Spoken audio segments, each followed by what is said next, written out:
I'm Paul Mangelsdorf, and usually I'm building electric hot rods. But in this video, we're checking out my brand new 2024 Dodge Charger Daytona. This the home-built electric 1940 Chevrolet of Paul Mangelsdorf. This is the greatest EV to ever run Drag Week.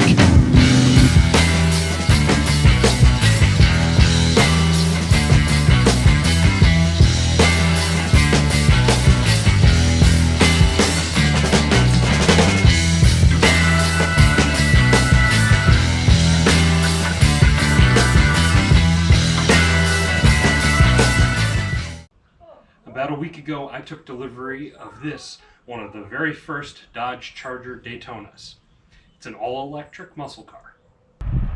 Beginning with the 2024 model year, releasing now in early 2025, Dodge has ended production of the Challenger and the previous generation Charger, and will now be building Chargers in 2- and 4-door version, and both gas and electric.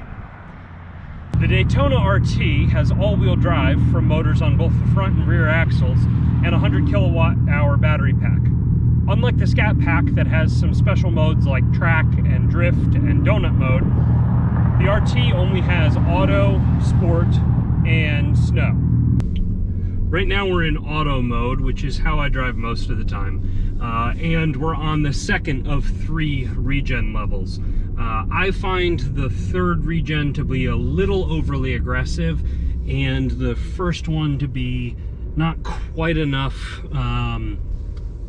like an EV. So the second one seems to be a good medium for me. Generally, I find the steering wheel to be really nice. You have your adaptive cruise control over here, which I have found fairly useful on the highway, and then control for all your screens here on the left, drive modes and power shot down here on the bottom of the wheel. This does have a normal shifter. It's not something electronic or on a screen. I guess it is electronic per se, but it's not up on a screen or a dial. It's still a shifter that actually moves with the main power button directly underneath it as well. Generally, I find the car drives very smooth, but it still has some character to it.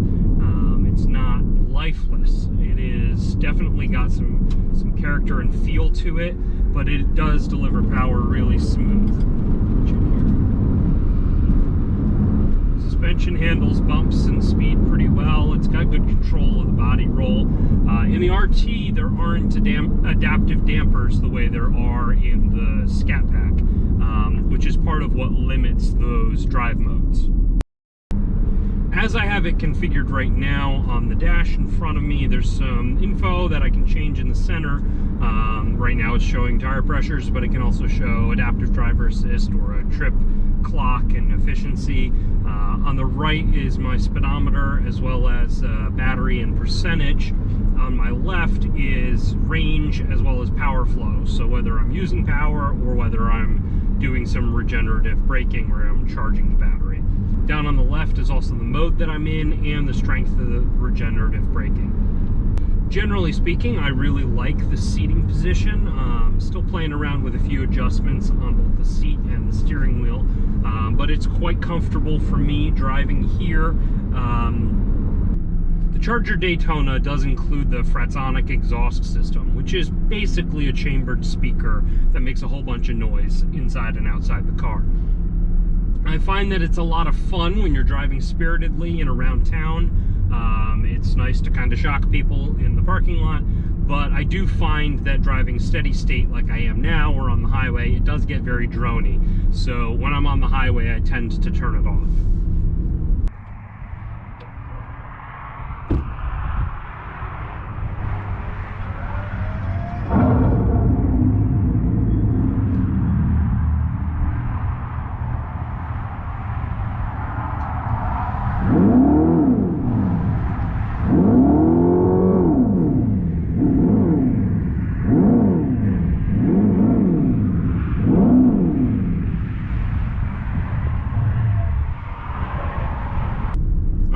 Coming up here on a road where I can usually put some speed on, so I'm going to throw it into sport and we'll see what happens.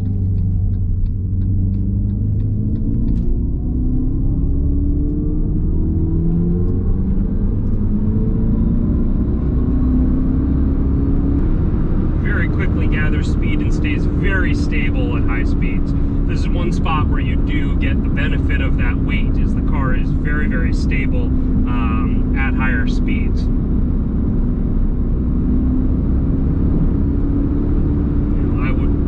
I don't think I would have taken that corner at that speed in my Challenger, and it had a sport suspension on it and handled very well.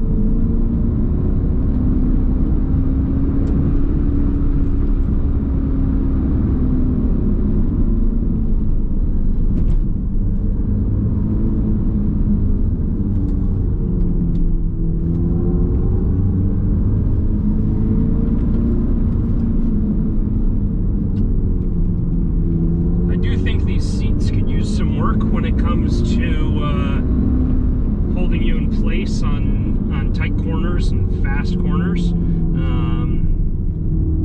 but overall good. You saw me moving around a little bit.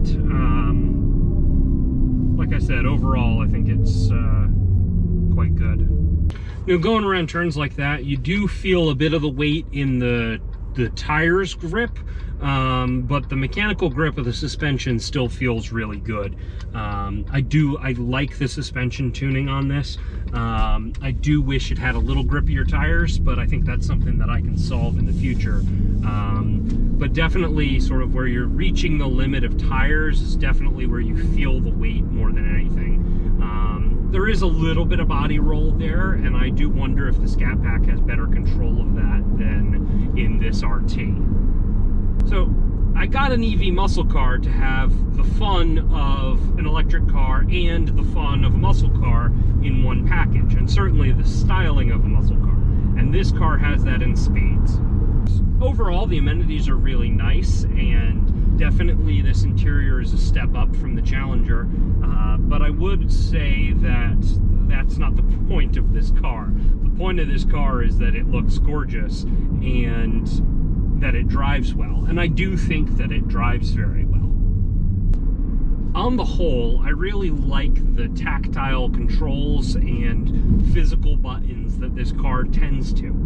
However, the capacitive touch buttons here for the HVAC, they're great for controlling the HVAC. The problem is when you're driving and you want to brace your hand to select something with the touchscreen, they're right in the way. And so you can accidentally change climate settings when you're really trying to change something else. So that's something that I certainly hope Dodge changes in the future, because it's really hard to try to change something on the touchscreen without changing the HVAC. And then you've got to figure out what exactly you changed and reset it, and so that to me is a frustrating part that I really hope gets changed in the future.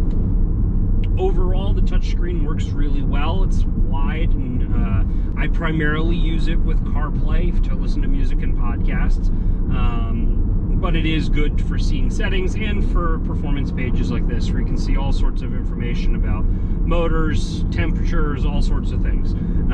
So I do find the big screen is nice. It works well. There's controls for heated seats and steering wheel on either side. Now, in addition to having this as my daily driver, I'm interested in the possibility of tuning and modifying these cars.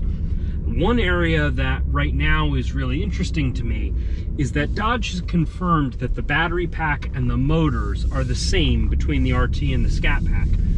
But they've been very vague about whether it's the motor or the whole drive unit that's the same. If it was the whole drive unit, that means the difference between the RT and the Scat Pack is solely software and suspension. And in that case, figuring out a way to tune the software into a Scat Pack might be possible.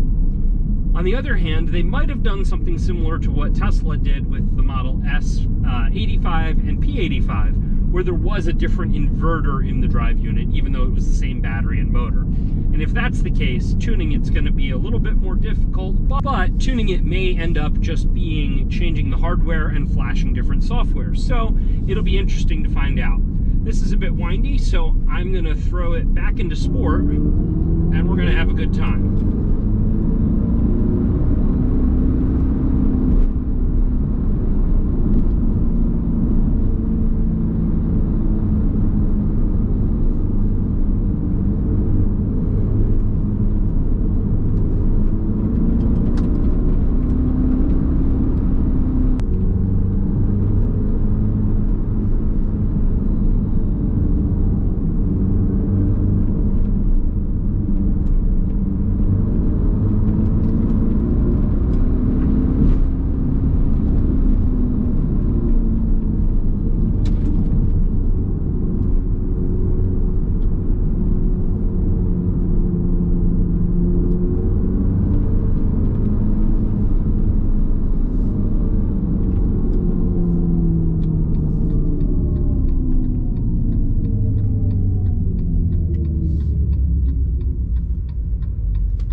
Unfortunately, there aren't a ton of really tight technical roads here in the Raleigh area. There are a few, but there's a lot of, they're primarily big sweepers. I'm looking forward to taking this to visit family in New York, where there are some really tight technical roads that I know very well. I am looking forward to seeing how the car performs on those. To give you a bit of a sense of what it's like with the EV sounds off, I'm gonna leave them off for the next little bit. You can still hear the motors wind up, which I like, but it is a lot more effortless speed and a whole lot less drama around it.